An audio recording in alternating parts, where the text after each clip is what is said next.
Hello and welcome to the Post-Up Show. I'm Cyrus Rogers and I'm joined by Kaunda Chama himself, Lockdown K. We have got a jam-packed Post-Up Show for you this week, so let's get into it. Kaunda, how you doing? I'm good, man. How you doing? How's the week?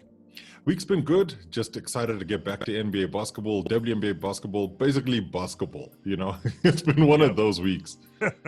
So this week on the show... Happy to get back to high-level basketball. Oh, but this is what we love. This is what it's all about.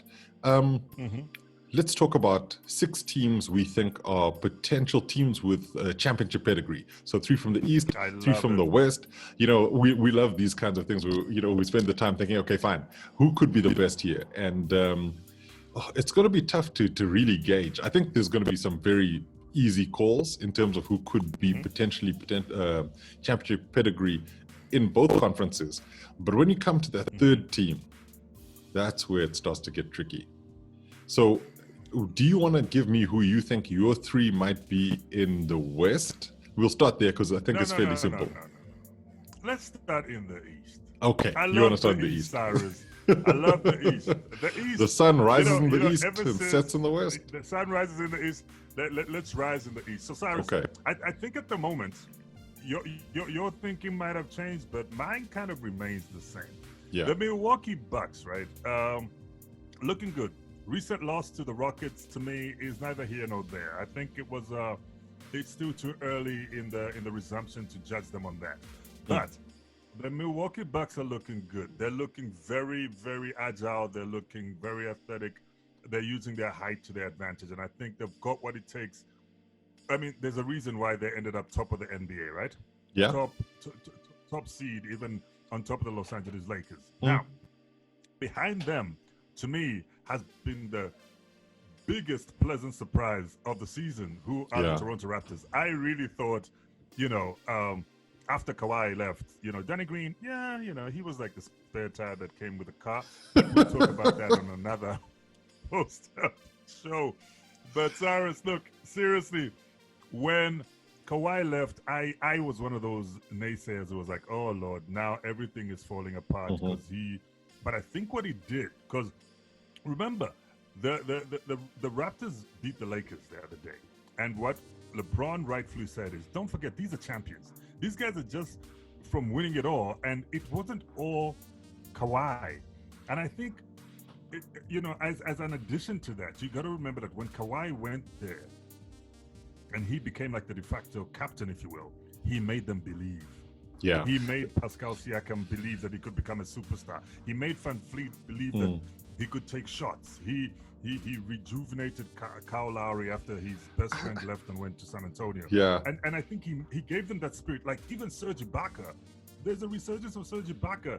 I mean, I love even what Marc Gasol is doing. Although I'd rather they didn't start him, but we'll get into that discussion on another show altogether. We might have to.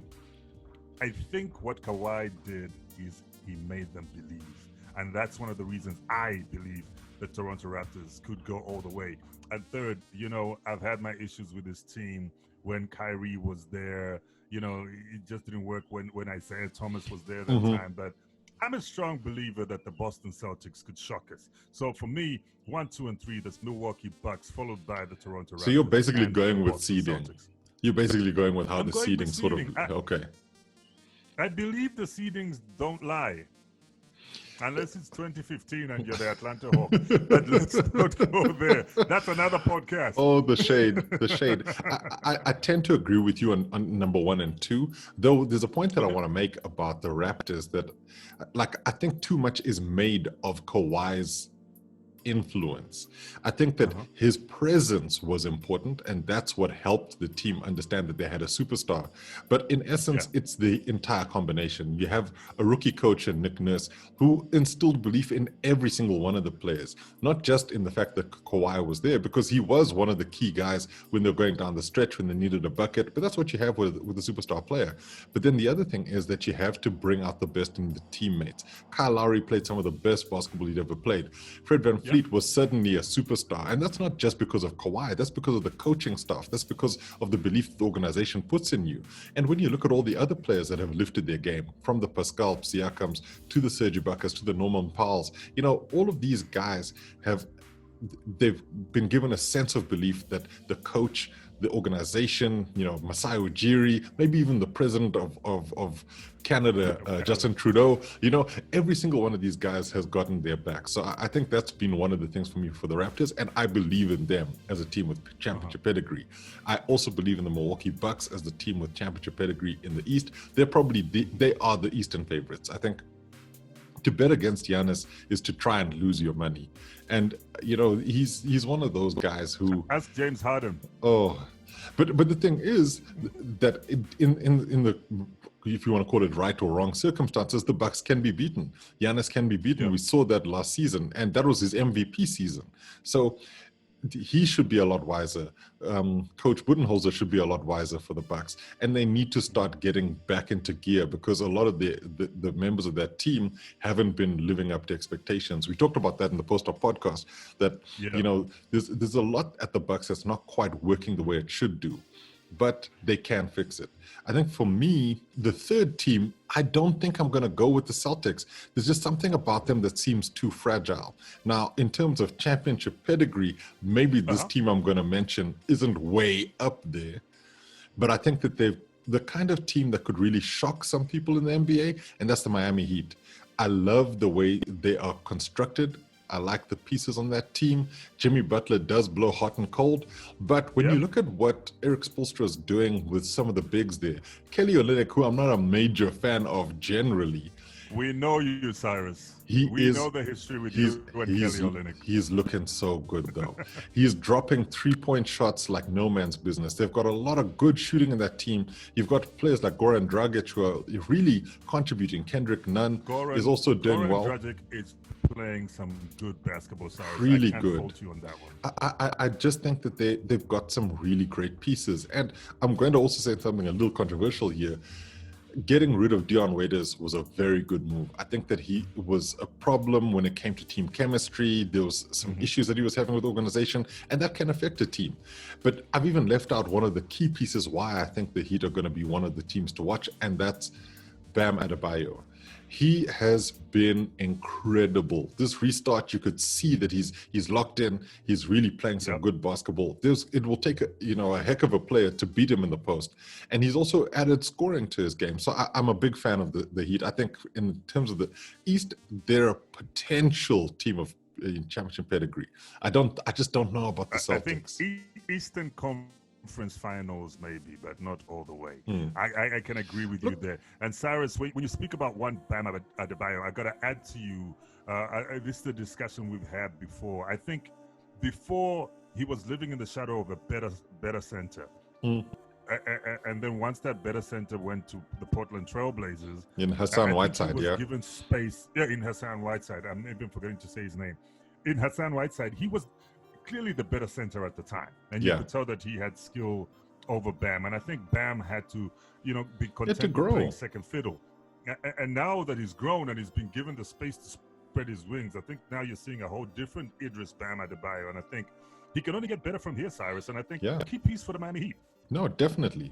So let's move across to the West because, time is never our friend. But I think this is the easier one to try and pick. So obviously, your first two picks, is it going to be... Are you serious? Yeah, Are you serious? Okay, first of all, Cyrus, let me go with my number one pick, right? My number one pick it's obvious. It's obvious. Of my fandom and how they've performed. It's the Los Angeles Lakers. I'm a big LeBron fan, big Anthony Davis, and I like JaVale McGee. I like Dwight Howard. I like what they're doing. Kyle Kuzma, a big fan. I didn't even know he was that tall until I saw a picture of him and Kobe this week, and I was like, what?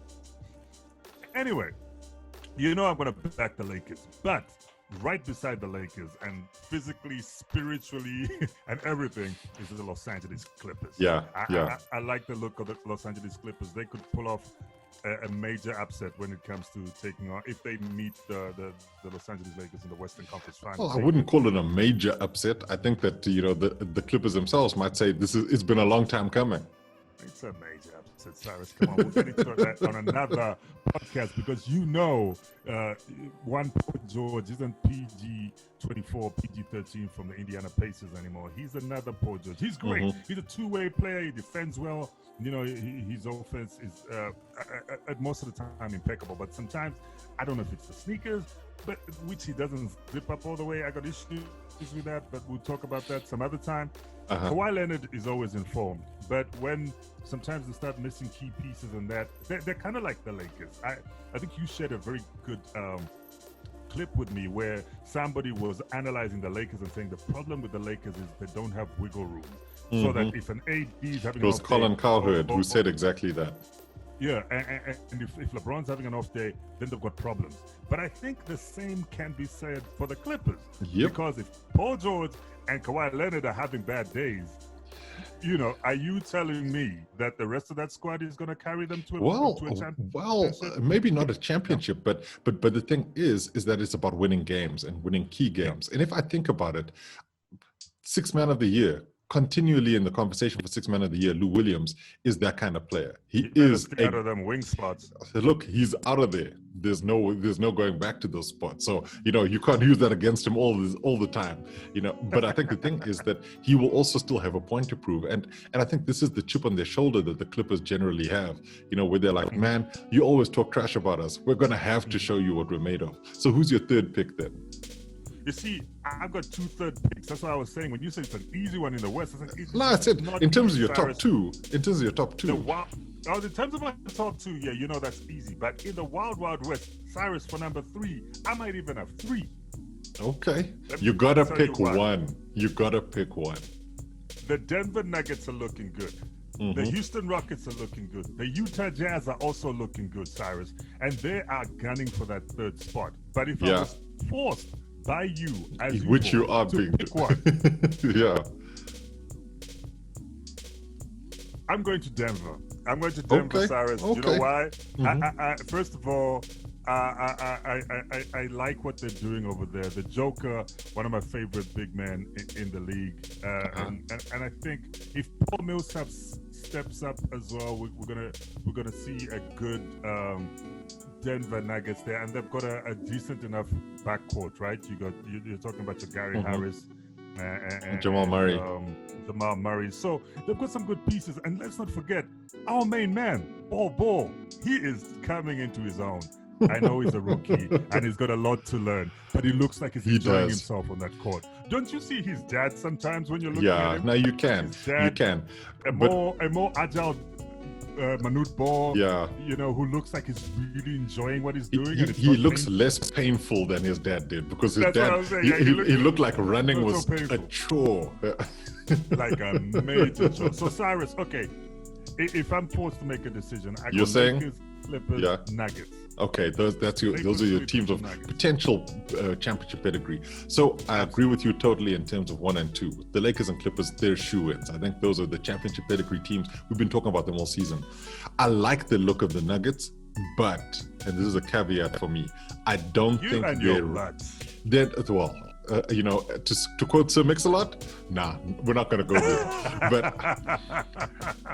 But the thing for me is they're still too young and they're not quite polished enough yet. So I like Ball. Michael Porter Jr. went off the other night, and I truly believe the Nuggets are going to be championship contenders within the next 4 years if they can keep the majority of that team together. Gary Harris, Jamal Murray, Nikola Jokic, with Michael Porter Jr. in there and Ball contributing, they're going to be up there. But for me, in terms of this season, I think the surprise package in terms of the 3rd spot will be the Houston Rockets. There is a major concern around them not playing with a recognized center, and that is going to be a problem. And potentially they might even bring somebody in before the playoffs start so that they've got somebody who can give them backup. But when they're firing on all cylinders, it's hard to really bet against them. And this is the other thing. You mentioned about the 1-2 punch and that sort of conversation. That's one of the key areas that they have a major issue in Houston, because you've got James Harden and you've got Russell Westbrook. Great 1-2 punch, but they don't have a third. And I think that in a way, that's what Clint Capella was for a bit. But they went in a whole different direction. I can't think of a third string to that guitar at the Houston Rockets, and that's one of the key things. But I do think that they've got enough scoring in them to make a go of any championship run. I just think that the teams that are generally ahead of them in terms of the Lakers and the Clippers will be tough to get past. But those are my three teams. So to sort of close it out, what I want to do, right, is I want to ask you, who do you think will make the conference finals in the East, conference finals in the West, and then the finals? Just pick your teams. We don't have to go into too much detail about why, but let's hear what you got to say. So the conference finals for me is going to be so obvious. It's going to be the Clippers. The Bucks are going to take on the Toronto Raptors. It's going to be the Raptors trying to get that second chip. And in the West, I think it's going to be an LA affair. It's going to be battle for LA. It's going to be Clippers, Lakers all day, and it's going to be bloody. It's going to be messy. It's going to be like a grudge game of this, like who really owns the Staples Center. You know, it's going to be one of those in Orlando. They're going to battle it out. Yeah, in Orlando. You know what I'm saying? Like who's going to go back home and claim the Staples Center? That's what it's going to be. So to me, it's looking obvious. Although some dark horses could creep in. You know, injuries. We already saw quite a significant injury this week. So let's touch wood that nothing. We don't have that. Yeah. You saw but those are your picks. Warriors but those are your picks. Those are your picks. Are my picks. So who's going to go to the finals from there? I think it's a Bucks-Lakers final. I am putting my money down. I think in Los Angeles we're doing it for Kobe. Okay. I get that. I actually tend to agree with you in terms of the Western Conference Finals. I think it will be Clippers-Lakers, though I think the Clippers will go through, because as much as the Lakers want to do it for Kobe and there's a pressure of doing that, I do think that there's something about this Clippers team. They are so hungry. They are so hungry. And there's something about that hunger that could push them to achieve something. In the East, it's a bit tougher because I do think that it will be the Bucks. I'm not 100% sure it will be the Raptors. I think it will be because they're really well drilled. But I'm going to go Raptors, so I think I will agree with you. So Bucks, Raptors, and it will be the Bucks to go through from that matchup, for me anyway. So, but it's going to be Clippers-Bucks final for me, as opposed to a Lakers-Bucks final. I like where we're going with this. Just to end off, the final thing. If you had to pick an NBA Finals that didn't necessarily have any of your favorites in there, so no Lakers, no Clippers, no Bucks, who would you have?